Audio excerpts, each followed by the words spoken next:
मुसीबतें सर पर न होंगी, अकीदतें बेलिबास होंगी। मुसीबतें सर पर न होंगी, अकीदतें बेलिबास होंगी। थके हुओं को कहाँ पता था कि सुबह यूं बदहवास होंगी। तू देख लेना हमारे बच्चों के बाल जल्दी सफ़ेद होंगे।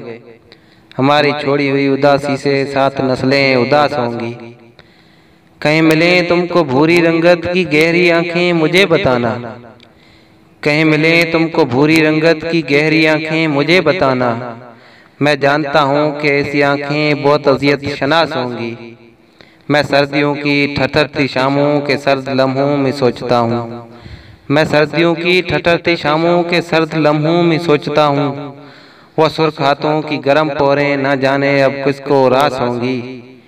या जिसकी बेटी के सर की चादर कई जगह से फटी हुई है। या जिसकी बेटी के सर की चादर कई जगह से फटी हुई है। तुम इसके गांव में जाके देखो तो आधी फसलें कपास होंगी।